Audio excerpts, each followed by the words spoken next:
Hey everybody, Liam here on the Cigarette Burns.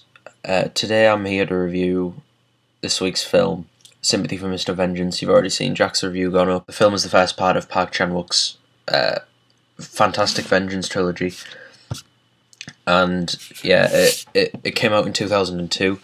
It is a Korean film. It stars Kang Ho-song, who would later appear in Thirst by Park Chan-wook as well. Ha Kyun Shin and Dunabai. I'm probably saying them wrong, but doesn't matter. It's basically about this. The main character Ryu, he's deaf and dumb, and he works in a factory. And his sister, who he loves a lot, and he does as much as he can for her, needs a kidney transplant. And he goes to the doctor, and the doctor says that they won't be able to get one for ages, and it's going to cost loads of money, and all this stuff. And so he knows that his sister will probably die before the time that they could get the kidney. And so he goes on the black market in search for the kidney. He gets sacked from his job. In this process, he goes on the black market and he gets scammed out of his own kidney. They just take his kidney and leave him just laying there, and then him and his girlfriend plot to kidnap his old boss's daughter and hold her for ransom, so they can get the money to pay off the people who took his kidney. It all goes terribly wrong. This review will contain spoilers, so I will warn you now. I can't really review the film and give my proper thoughts on it without spoiling it, because there's a few scenes I would like to talk about in this review, and they will need spoiling. So yeah, forewarned. If you don't want to watch it, I will give you 3 seconds. Right, if you're still watching it, then I'm guessing you've seen the film. And now I will talk about some of my favourite scenes and what I think is the most effective about this film. They kidnap the daughter. They take a picture of the daughter crying near the wall. The man gets the picture. The boss gets the picture. Thinks, all right, I'll give them the ransom, get the daughter back, and then Ryu comes in one day. I'm missing loads of stuff out, by the way. I'm just getting to the main points of the film. Ryu comes in one day and his sister's killed herself in the bathtub, so he has to go and bury her under some rocks at a lake that she liked. And then he takes the girl with it. Ryu can't hear anything, so he doesn't find out until he turns around and notices the girl just laying there dead. Then his girlfriend is found by the boss. She's tortured. She reveals that she's part of a terrorist organisation. She says, if you kill me, they'll come after you, so don't kill me, it's not wise for you. But anyway, he kills her, which basically shows that he doesn't really care anymore, because they've found the girl, and this is just his revenge. And basically, the film has three points of revenge that I noticed. One being Ryu's revenge for the people taking his kidney and going on a revenge rampage, which ends very messed up.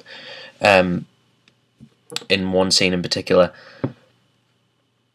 The second point of revenge of this film is when with the father looking for his daughter, and when he finds out the daughter's dead, he goes after the people who he thinks killed her.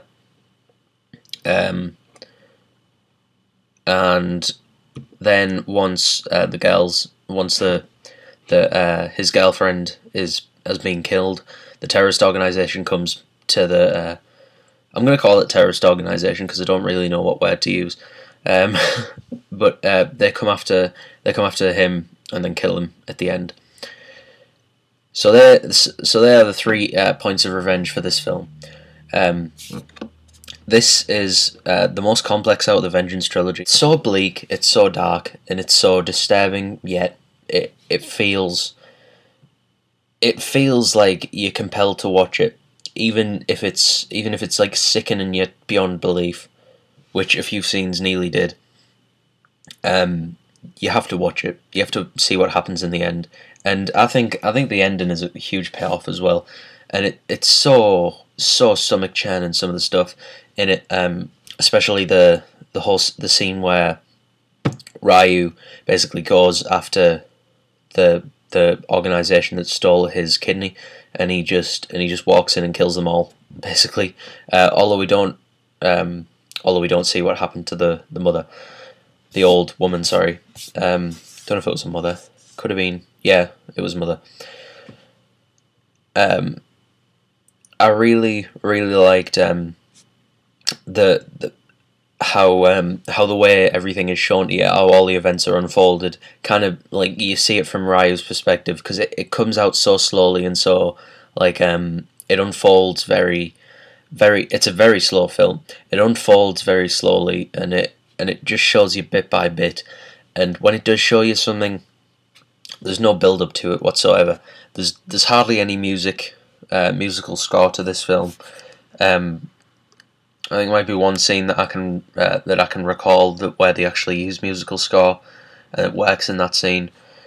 But like all the way through, when the girl dies, and uh, when the woman's being tortured, and when Ryu goes in and kicks everybody's ass, there's no music. There's no musical build up. It just shows you it for what it is. It's just like, this is what happened. Deal with it. And sometimes it is very hard to deal with because of the way it's presented. The cinematography in this is just, it's 10 stars. It is, the cinematography is 10 stars. It is shot like so precisely and so like incredibly. Every single frame just looks like it could be a painting. It's just fantastic, and the entire film is just it. The only thing I can compare it to really is poetry, because it's so poetic, and the ending is very poetic. Everything about it is very poetic. Poetic, sorry, and it's such a poetic film. This film is a 9.5 to a 10 out of 10 for me. It is fantastic. I think every single film in the Vengeance trilogy is at least a 9. Can't wait for the next few films. The lineup of films like coming up are just fantastic. I'm not going to reveal anything yet, but I just can't wait to review some of the films coming up. Bye everybody. See you all next time.